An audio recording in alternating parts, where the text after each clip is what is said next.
Gloire à Dieu. Ce matin, nous allons parler de quatre résolutions qui peuvent nous inspirer en tant qu'enfants de Dieu. Quatre résolutions qui doivent nous inspirer dans la Bible. Et ces personnes qui ont pris des résolutions, comme nous le savons, ce mois, c'est un mois de résolution. Et nous parlons plus de résolutions. Et nous allons commencer déjà à lire déjà la première résolution ici, ou la première personne qui a pris une résolution qui était merveilleuse, c'était David. La première résolution ça ne veut pas dire que c'est seulement 4 résolutions qu'il y a dans la Bible. Il y a plusieurs, mais ce matin, j'aimerais parler des 4 résolutions qui peuvent nous inspirer. Il y a même d'autres encore, mais celles-ci peuvent nous inspirer dans différents points de résolution. Quand on parle de la résolution ou prendre une décision, c'est un engagement qu'on prend. On va prendre des exemples de ces personnes qui ont pris des résolutions fermes et radicales pour la gloire de Dieu. Nous commençons par David. Il a pris la résolution de louer son Dieu. Louer Dieu est une résolution. C'est vrai que beaucoup de gens pensent que peut-être si j'ai un ministère, si j'ai un don, si ma tâche c'est de lire et de chanter, je me dis que non, si je veux être plutôt pasteur et non chanter, alors que c'est une résolution. Louange, louer à son Dieu, c'est quelque chose que tu dois prendre comme une résolution faire. J'ai la capacité de louer, je dois louer. Lisons déjà dans Psaume 34, le verset 2. L'Éternel en tout temps. Sa louange sera toujours dans ma bouche. Amen. Alléluia. Il dit, je bénirai l'Éternel en tout temps. Il ne dit pas qu'en certains temps. Quelqu'un qui prend la résolution, son but, c'est d'arriver jusqu'à la fin. Ça veut dire qu'il ne dit pas que je veux bénir l'Éternel pour 2 jours. Il dit que sa louange serait toujours. Ça veut dire que dans les bons et mauvais jours, sa louange serait toujours dans ma bouche. Il a pris la résolution de louer l'Éternel. Il a pris la résolution d'élever la voix du Seigneur. Il a pris la résolution de chanter tous les jours. Il dit que sa louange sera toujours dans mon cœur. Je veux que tu regardes un peu cet exemple de David. Cet exemple merveilleux où il a pris un engagement, il a pris une décision. Il dit, je louerai l'Éternel en tout temps. Quand on dit en tout temps, on ne dit pas simplement quand tu es dans le jour que tu as mangé le bon poisson et le piment, tu dis que je vais louer l'Éternel. Et demain, parce que tu es triste, tu ne loues plus le Seigneur. Non, non, non, non. David dit en tout temps, je vais le louer. Que je mange, que je ne mange pas, je veux le louer. Que j'ai mangé ou je n'ai pas mangé, je vais toujours le louer. La louange de l'Éternel doit toujours être dans la bouche d'un enfant de Dieu.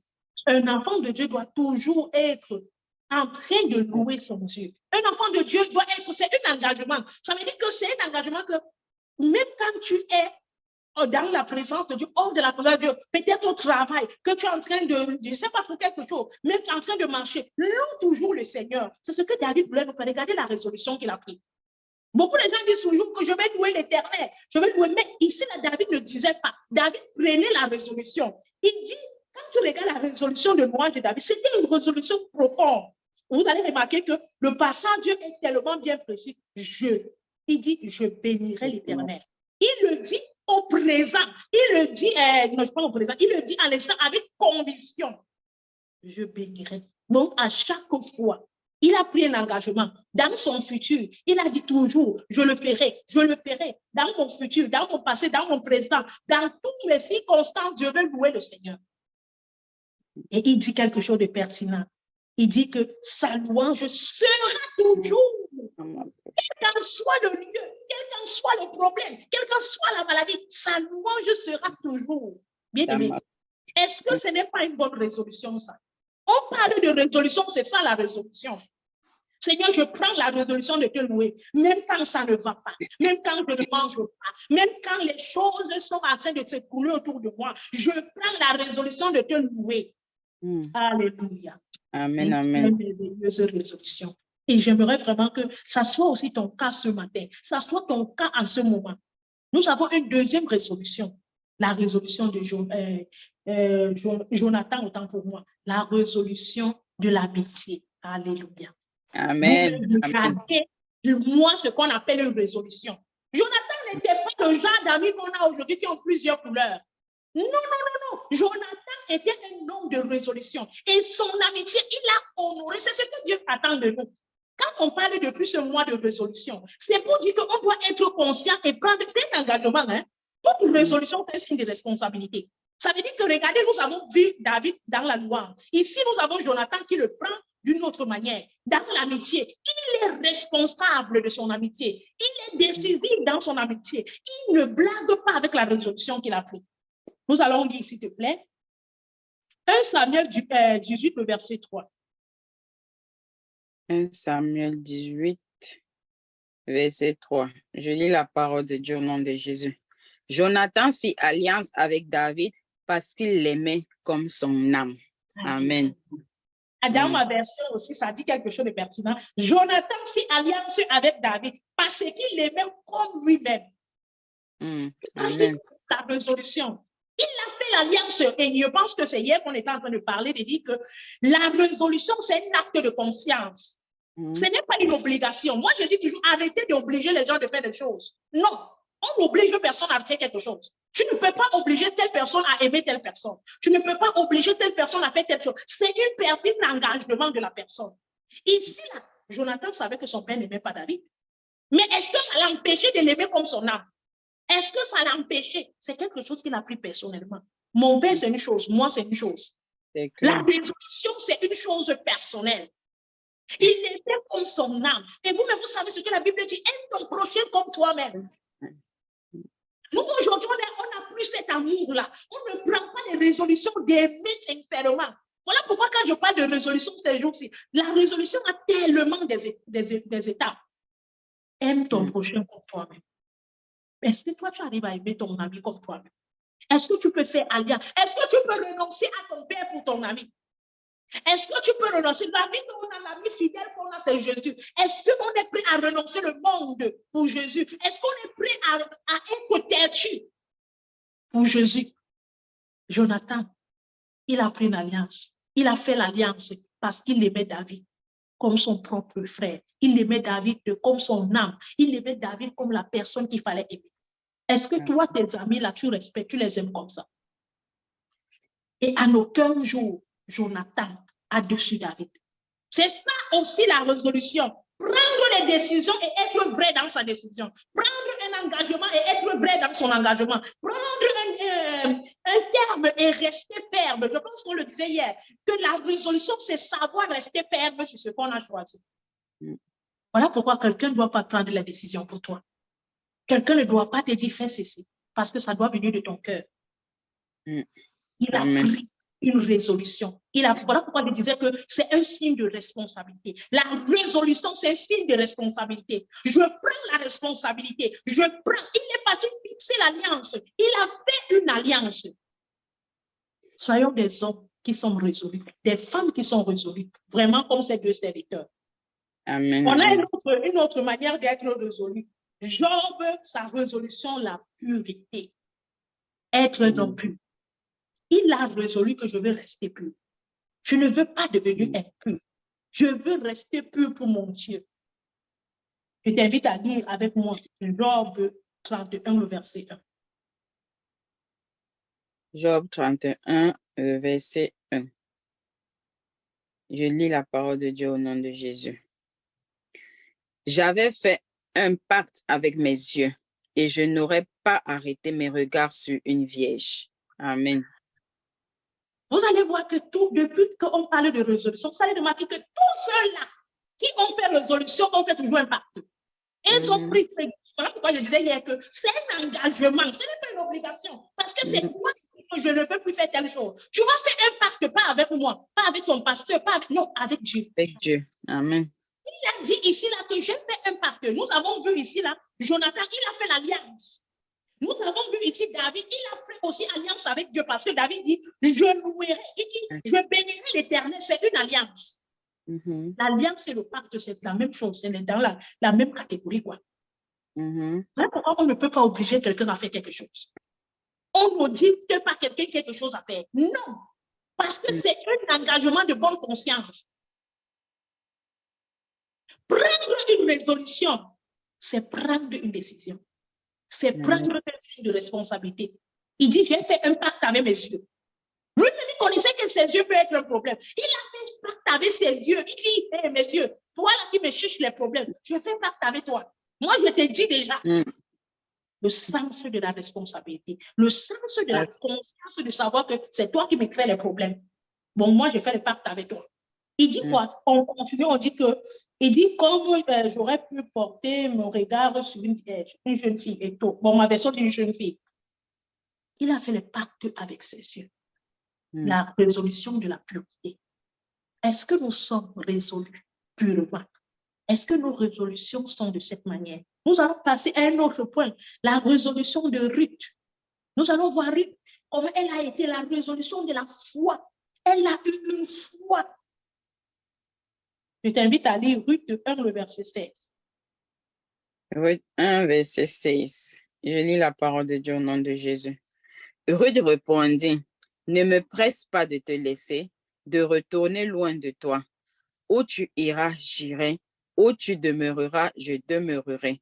Ton peuple sera mon peuple et ton Dieu sera mon Dieu. Amen. Quand on parle de résolution, ça c'est la résolution.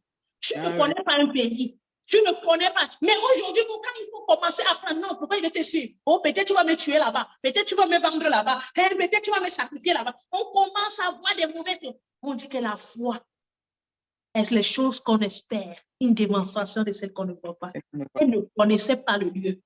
Nous, on se dit simplement que la Bible dit. Maintenant, il faut avoir la résolution de foi. Ruth avait une résolution de foi. Elle dit que où tu iras, j'irai avec toi. Elle le dit avec certitude. Mais vous allez remarquer que toutes ces personnes qui ont pris des résolutions, elle le disait avec certitude. Elle ne le disait pas avec des adverbes de doute. Peut-être que je veux penser que, je veux réfléchir. Donc voilà pourquoi nous sommes devenus des chrétiens d'aujourd'hui. Quand on ne veut pas prendre des résolutions, quand on ne veut pas prendre des trucs, on commence à dire non, c'est difficile, c'est trop dur. Est-ce que je vais arriver? Eux, c'était leur époque. Nous, notre époque, c'est différent.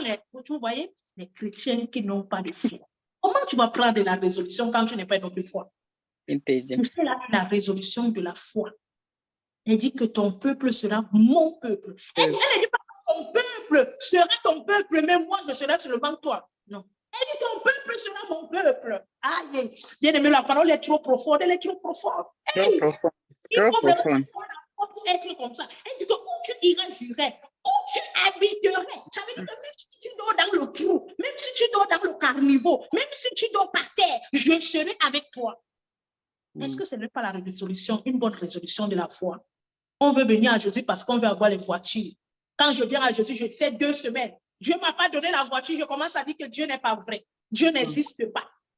C'est parce qu'on n'a pas de résolution. C'est parce que nous ne sommes pas des hommes qui ont des résolutions. On ne vient pas à Jésus parce qu'on veut quelque chose. On vient à Jésus parce qu'on prend des résolutions de lui ressembler. Seigneur, si tu veux que je dors par terre, je vais dormir par terre. Si tu veux que je dors sur un lit, je vais dormir sur un lit. Mais je veux rester avec toi. Amen. C'est ce qu'on doit prendre des résolutions de foi. Bien-aimé, je veux que tu prennes la résolution de foi. Pour que nous prenions des résolutions de foi. De savoir que, comme Ruth, elle dit, ton peuple sera mon peuple. Où tu iras, j'irai. Où tu habiteras, j'habiterai avec toi.